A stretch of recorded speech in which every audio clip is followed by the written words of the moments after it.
Welcome to the Cash Confident Podcast. I'm Bree Sedano, your fearless host, personal finance expert, and the visionary behind the revolutionary Cash Confident community. Get ready to embark on an electrifying journey where we redefine the rules of money and empower women to harness the immense power to craft the life they truly, truly desire. This podcast is the ultimate resource, meticulously crafted for women who are ready to unleash their financial prowess and embrace a life of abundant success. We leave no stone unturned as we delve into the depths of money management, mindset mastery, and the undeniable influence of emotions on your financial decisions. Prepare to rise above the societal limitations and break free from the chains that have held you back as we equip you with the tools and knowledge to make bold, confident choices with your cash. We believe that true financial power begins with knowledge, and that is exactly what we deliver. So buckle up, my fierce and ambitious friends, as we embark on this transformative journey to becoming cash confident together.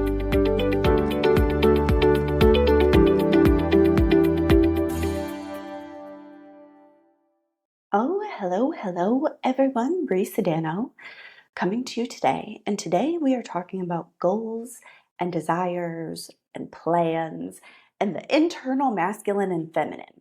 And as we get into this episode, all of what I just said will make sense. So let me just open up with a quick little story. So yesterday I was talking with a dear friend of mine who was just having some issues in her business, not making the kind of money she wants to make. Not really sure if she likes her offers, just kind of hemming and hawing about her whole financial situation. And I said, well, how much money do you want to make? And she had a clear answer for that. She was like, I want to be making $10,000 a month in my business. And I was like, okay, cool. And I said, tell me about your business model. How do you want this money to come? What do you like to do? What do you not like to do? Basically, how do you want to serve your people? And she's got a couple offers up and running. One really low ticket and one really high ticket, and really nothing in between. And she's like, I don't really know. She doesn't exactly love her high ticket offer. She likes the low ticket offer, but there's not really any money in it. And, so we're having this conversation, and as she's talking, and I can hear her brain just spinning and spinning and spinning. I can hear her thought, she's saying all these words, and I'm listening to her thoughts, and I'm like, oh, I know what's going on here. And what was going on was she was using her brain, her mind, her masculine, right? The mind is our masculine faculties, the intellect, logic, things like that. The body is more of our feminine. And when we try to set goals with no desire to check them up against, there's too many possibilities, and our brain spins and spins and spins. So I'm going to give you a more simple example just to demonstrate. So let's say I say to you, I'm really feeling hungry right now. So that's me. I'm going to be in my feminine. I'm going to be telling you how I feel, right? I'm going to be feeling, right? That's a feminine quality. The natural response to that is, well, let's get us some food, right? And if you say, well, what do you want? And I say, I don't know. What's the natural response? It's going to be like, well, do you want to cook at home? Do you want to go out to dinner? You want to get takeout? You want to get, do you want to go to the taco truck? Do you want pizza? Do you want Thai food? What can I offer you? What can I offer you? And that space of just, all right, well, this. And then the mind gets into the considerations. So it's like, all right, well, what's most important? Is it the speed of the food? Is it the deliciousness of the food? Is it the ambiance? Is it the price of the food? Is it, the distance of the food? Is it what's deliverable, right? So all of these considerations, your brain is just going to be spinning if I say, I don't know, right? So if I give a very clear desire about the thing that I'm wanting, then the mind can get into action and can sort that out very, very quickly. So if I say, I'm hungry and I want tacos, Well, then the brain can go, well, do you want to go out for tacos or do you want to make tacos here? Cool. Great. Like, and then we can narrow it down to meet the needs of fulfilling that desire, right? And so here's where I'm going with this is that when it comes to building our lives, when it comes to using our money to build our lives, oftentimes we don't have desire. Like there's no truth, there's no desire in the things that we say that we want. And when that's the case, there is too many possibilities to figure it out. So one of like the things that that like I'll just go ahead and say like the worst things that happens to me regularly in conversation is I'll be like talking to somebody about their finances and I'll be like, well, what do you want? What are we working toward? And they'll be like, just whatever's best for the money. And I'm like, there's really not what do you mean? What's best for the money? They'll be like, well, what are you going to cook? Well, whatever's best for my stove and my kitchen knives. And you're like, what? Where are you going to go? Well, wherever's best for my car. You're like, what? That doesn't even make any sort of sense. But when it comes to money, that's a game that we really, really play. And so here's what I encourage you to start to do. And the thing about desires is they don't live in your mind. They live in your like in your heart, in your gut. Like you have to tune into yourself to really start to find desires. And I will share with you that this can be difficult to do because like just in our culture and society, like desires are kind of like a thing that I don't know, we poo-poo a little bit. Like they're kind of inconvenient or sometimes they're even shamed. Sometimes we even shame our desires, like there's a lot of shame around like financial desires, around sexual desires, sometimes even around like day to day. People are so used to going and going and going and sometimes even putting themselves last or literally not paying any sort of attention to their desires that we get disconnected from our ability to even know what they are. And that's really common. So if that's where you're starting, I'm going to give you some ideas around just tuning in with yourself and connecting to yourself so that way you can start to put your desires together. Because look, when you have a clear desire, then your mind will stop spinning.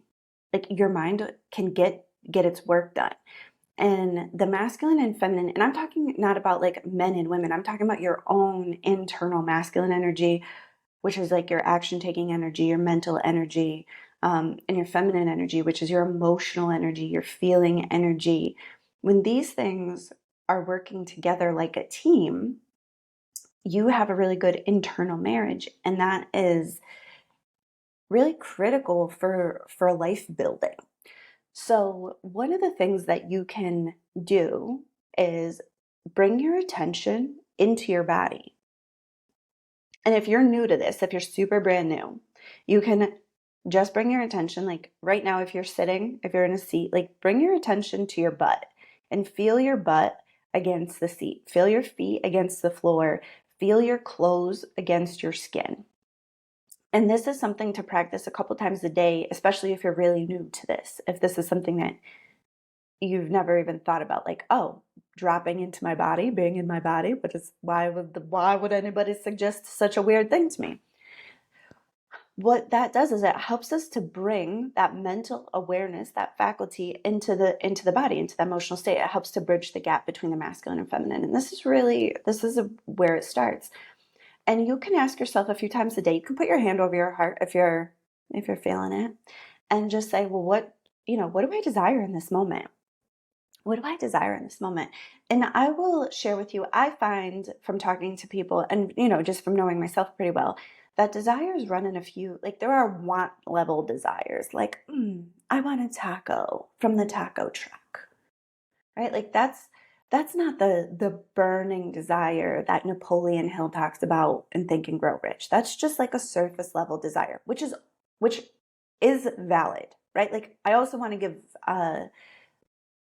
some credit to those small desires, because those small desires, when we're there, like that becomes the impulse, that becomes the inspired action. When we're really connected to ourselves, to our intuition, that's the place where like people talk about like taking inspired action. It's those little desires, those little impulses, right? So that's going to be like a surface level desire.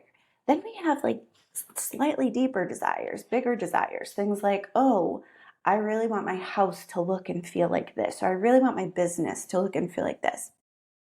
And then we have like the more deep burning desires, like that match up in a way against our purpose, right? So like one of my big desires is like I'm writing this book. I desire to put it out to the world. Like I desire to give it. Like it's so like my purpose and my desire are there playing together where it's like this is just like my weird little gift that I give to the world, talking to people about the energetics and mindset and practical management of their money, right? So like there's this, it's both. It's like my purpose and my desire, they like melt, they match up together. And when I have really clear desires about, what offers I want to run and how I want to sell them and what, like then I can use my mind to go fill in the details and make the more detailed, you know, structure of A to B. And then that impulse comes in and I can take those intuitive hits to create. And this is the place where things start to get really easy. And one of the things that I notice working with clients is a lot of times there's a lot of burnout. There's a lot of overthinking, overacting, over efforting, hustling.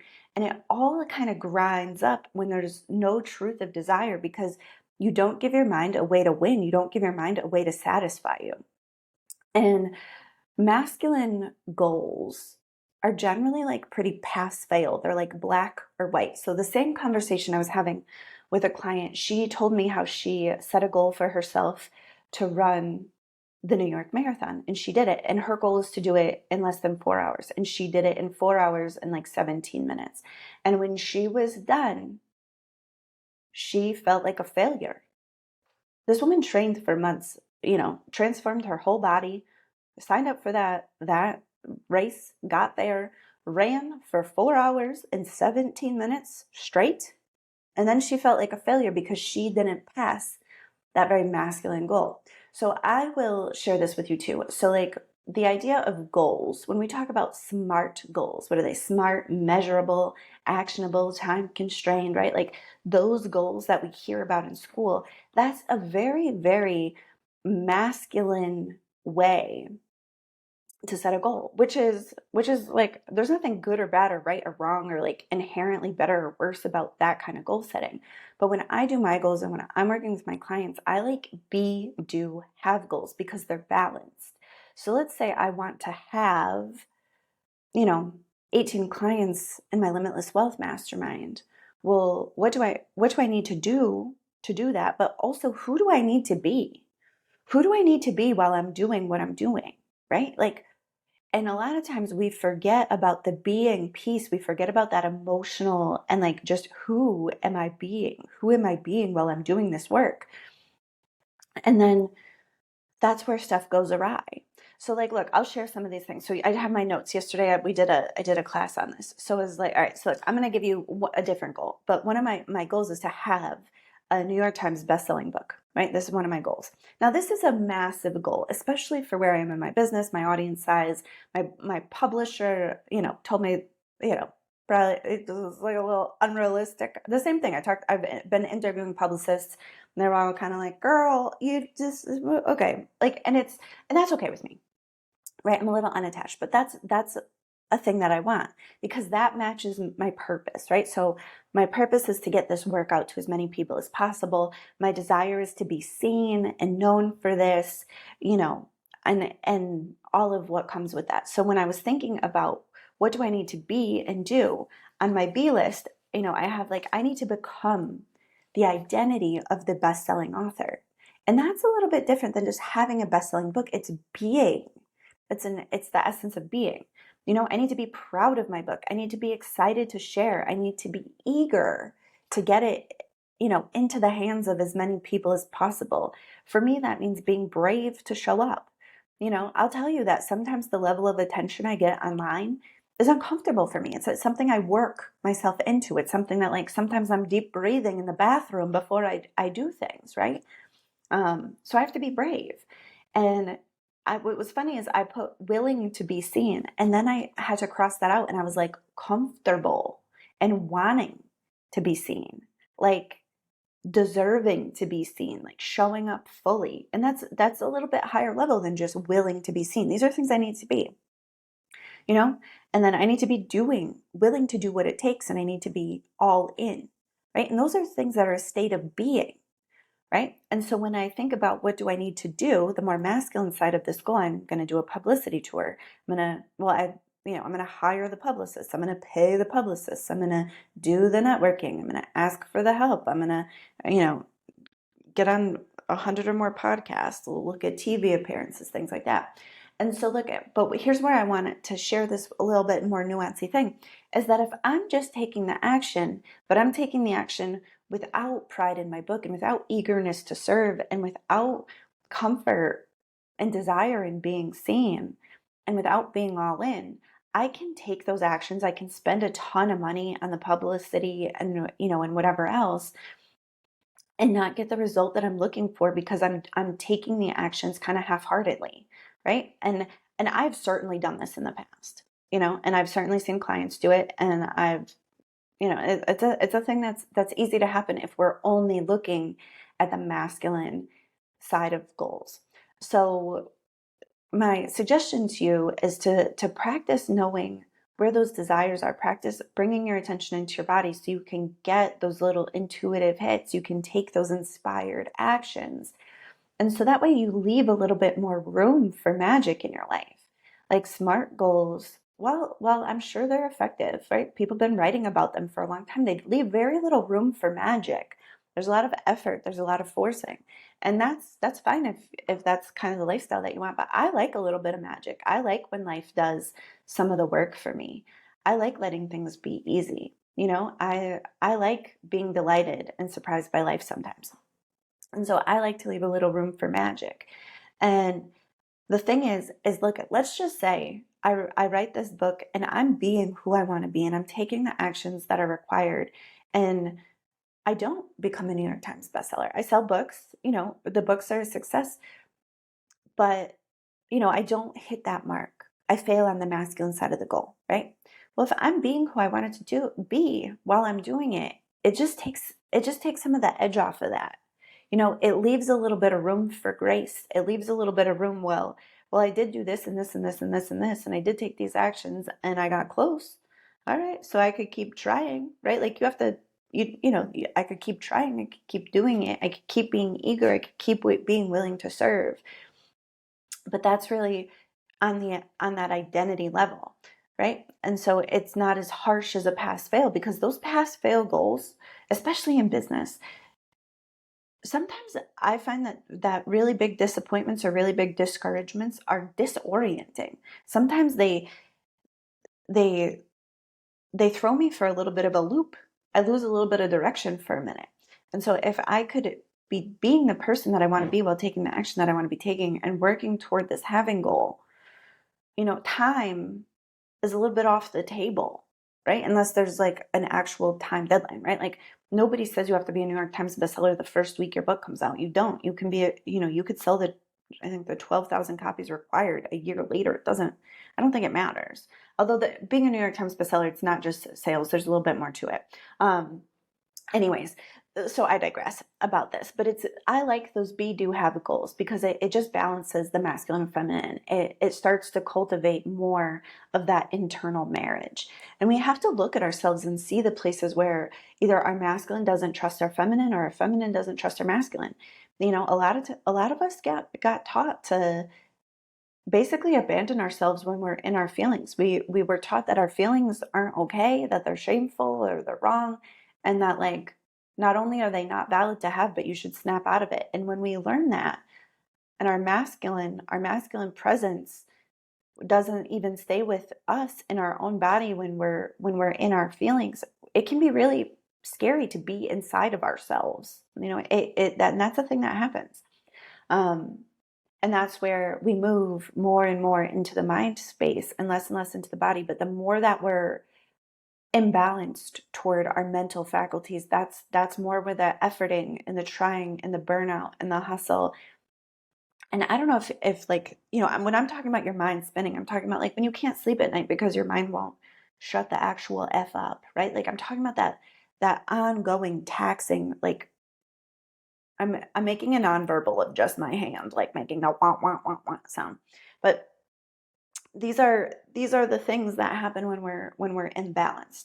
So anyways, I just wanted to come on and talk to you guys about that today, so that way as you think about what you want your money to be doing for you and the kind of life that you want to be having and how to use this tool to help you create like an existence that feels good for you, mentally and in your body, to your masculine and your feminine, that we include the body, that we include our desire, that we include our intuition and our plans.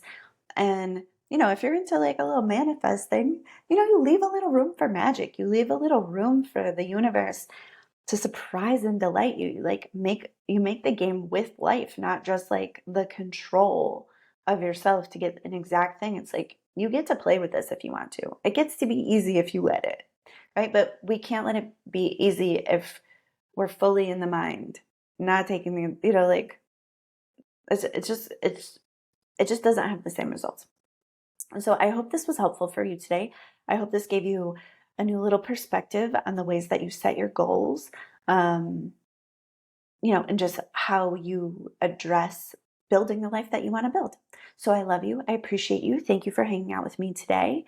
Please feel free to share this episode on the socials or with a friend, or, get a billboard with my name on it and my podcast link, whatever you want. All right. I love you. Bye.